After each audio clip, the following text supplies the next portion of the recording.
again, and welcome back to the channel. Today I've got another bike from HJM. This is the second one that I reviewed. This is called the Transfer, and this is a beast of a bike. It has a huge wheelbase. There's a lot of material, a lot of frame with this. This is a cargo style bike, and so it's an eye catcher. You travel down the road and people are giving you the second look, seeing what you're on. So if you're looking for something that's like huge and where you can haul like over 100 pounds on this rack in the rear, this is the bike. Now, I've only reviewed two other brands in this category of commuter bikes from $2,000 to $3,000. One of them was a cruiser, the other one was a cargo bike just like this. So I'll really be comparing this bike to just that cargo bike. The Transfer costs $2,699. So let's see how it compares, starting off with the speed test. The Transfer has a 750 watts brushless gear hub motor in the rear wheel. Now the other brand had a 500 watt mid-drive motor. Now that's powered by a 48 volt, 15 amp hour lithium battery, and that is the largest battery in class. It can be removed with the two keys they give you and takes 6 hours to recharge and has a charge cycle rating of up to 800 charges. Now it's time to find out how that power translates over to speed. There isn't a speed rating for the bike. The other model got up to 25 miles per hour. I'm going to show you how fast each one of the 5 pedal assist levels can go, starting off with pedal assist level 1. Okay, this is the speed test. I've got a 100% battery. I've been riding for about 10 minutes, still showing 100%, so pretty close to a full battery. I got my speed app open and speed mode 1 first. 1 is 12, 2 is 16, 3 is 19, 4 is 22, and 5 is 25. Well, I hit 25 miles per hour, so that is the same as the other brand. That is a good speed for the size of this bike.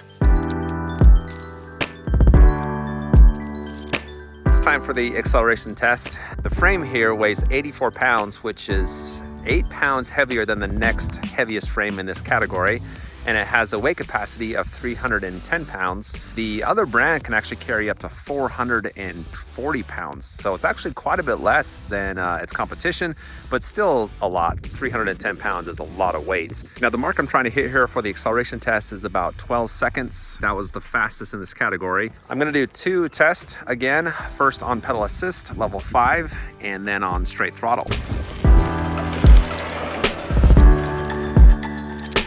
This is the acceleration test, full battery, speed up open, and pedal assist first. Here we go.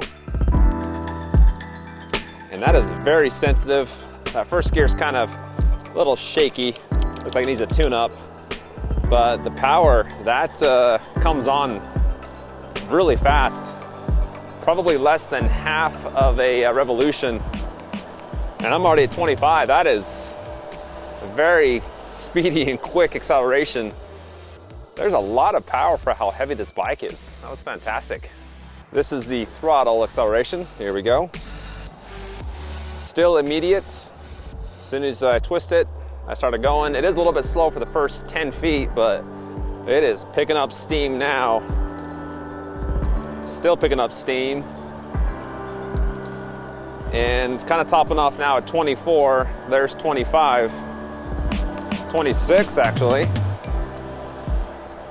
Kind of holding at 26, that's about it. I actually got 1 mile per hour faster with throttle than on pedal assist.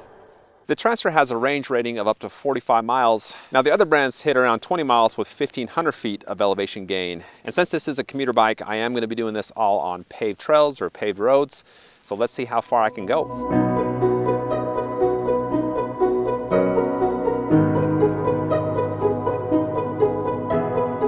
Well, the 6061 aluminum frame is a monolithic frame, and that's where the rear rack is integrated into the bike frame. And they've done that to achieve a higher weight capacity. It can hold up to 110 pounds, which is the most I've ever seen any bike able to do. Now that rack is also the longest I've seen at 28 inches long.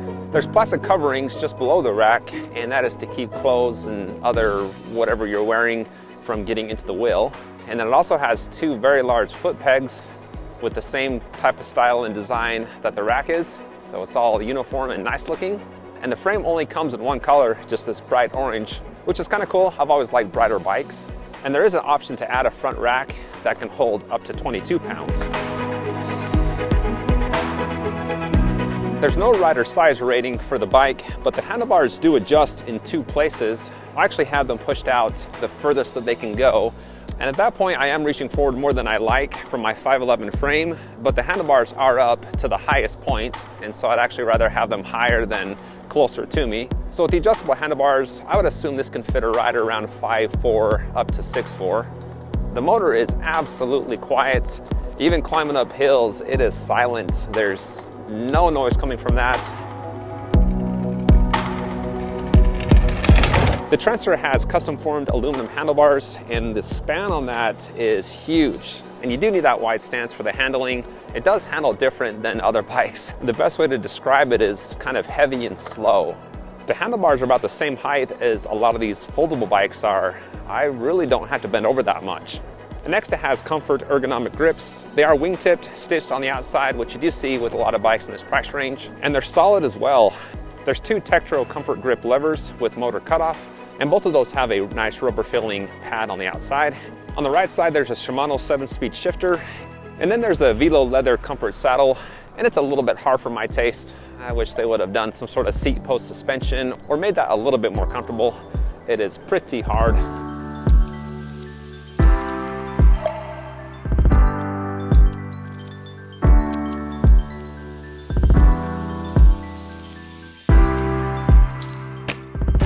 This is less than ideal. My face is frozen. It's snowing.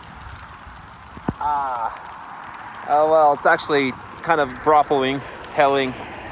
Going 23 miles an hour when this stuff hits my frozen lips, that's not very fun.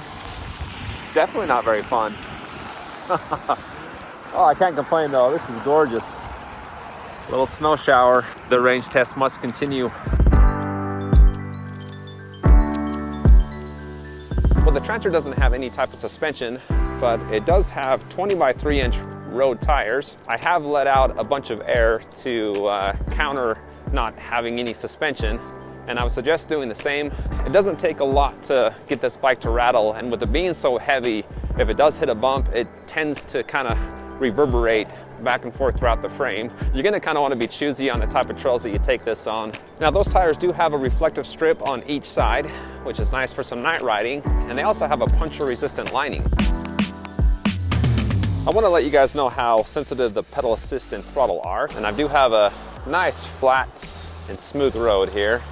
Good place to test this out. For this test, I'm going to be on the 7th gear. I'm in pedal assist level 1, casually pedaling, and there's very little resistance. The bike is pretty much doing all of the work.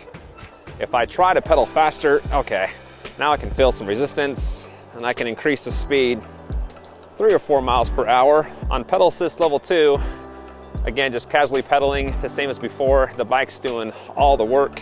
Pedal assist level 3, there's a good jump in power between those 2 levels, which is nice. At this level on the 7th gear, I really can't pedal fast enough to make a difference and to even feel any sense of resistance. And then of course with pedal assist 4, the same thing. You can't pedal fast enough to make any difference or to feel any resistance. And the same for pedal assist 5. Now if I stop pedaling on level 5, the power cuts out almost immediately. And on the 7th gear, as I begin to pedal again, it does take about 2 revolutions to turn back on. I'm gonna try that one more time. Stop pedaling, and there's 1, there's 2. About 2.5 revolutions for the power to kick back on, and that's while going 22, 23 miles per hour. So the power turns off pretty quick, but does lag on coming back on. Now the throttle, gonna try to hit about 20 miles per hour. If I let go of the throttle, again, power just immediately turns off.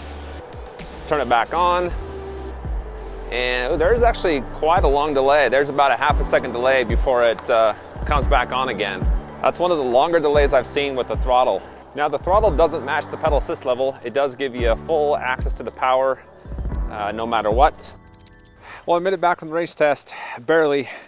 It is freezing cold today, and going 23, 24 miles an hour just makes it feel a lot worse than if you're just standing out in it. I got a pretty awesome range, over 22 miles with over 1,100 feet in elevation gain, and I drove it until it was out of battery. When I pulled up to my house, it was limping along, and it did show 9% battery life. There was a big drop off in power, about the 12% battery level mark. I was on pedal assist level 5 almost the entire time, and I was also pedaling too. So now you know what it can do when you're riding it in snowy and cold conditions. There's no hill or torque rating for the Trancer, so I found a good size hill, one that I've tested bikes out on many times before to see what it can do. Okay, I'm back to one of my favorite hills in the area. This is the steepest and longest one I could find. I've used this on many other videos. Let's see how well it does. And start to climb right away. I'm in the first gear, and so far, gears are kind of struggling there for a second. It really starts to get steep here, up to 9.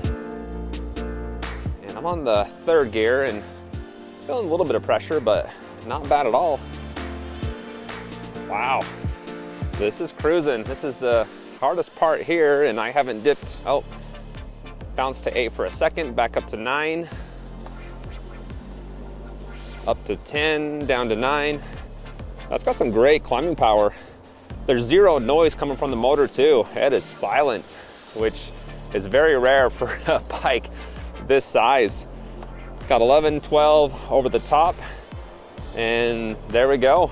Yeah, I think that was the quietest I've ever gone up that hill. There is zero noise from the motor. That's impressive.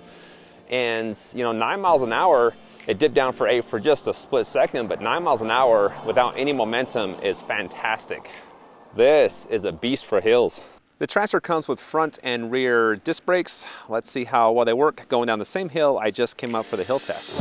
I call this mega hill because it is a mega hill. It's around 20% grade, 2 blocks long. Time to test these brakes out. All right, I gotta start putting pressure on here. Lots of pressure. Yeah, they're nice and smooth. They don't squeak or pulsate. You do have to put a lot of pressure on these, on the levers. And looks like, yeah, left side accesses the front brake or the front wheel, and the right accesses the rear. So that's just standard for a bike. Continue on.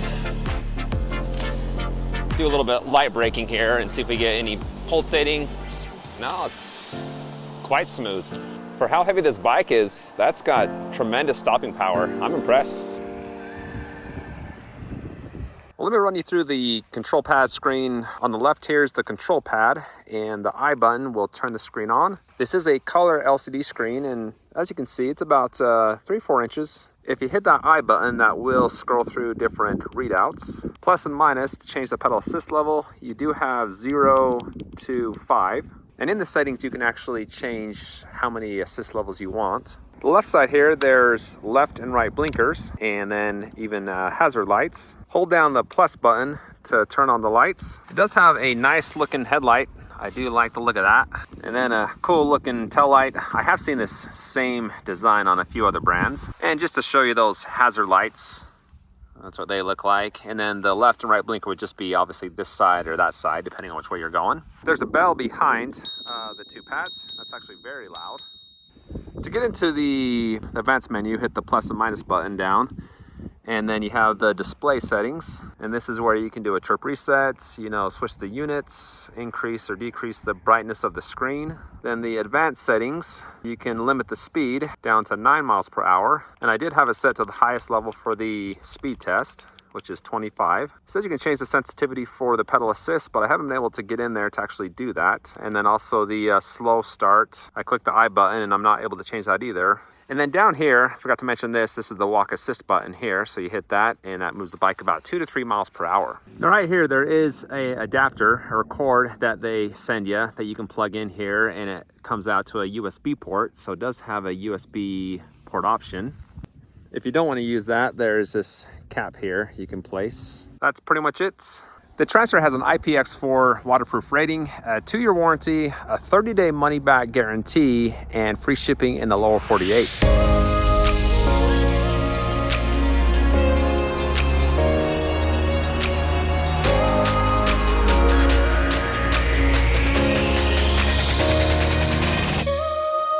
overall, guys, if you're looking for a cargo type of a bike, this is fantastic. It's got a great range. It can hold just a ton of weight, 110 pounds on that rear rack. And the color's great as well. You can't argue with that. If you do want to pick it up, I've got the link in the description. Hit that like button before you go, and please subscribe for the latest in electric bike, board, and scooter reviews. Thanks for watching, and I'll see you next time.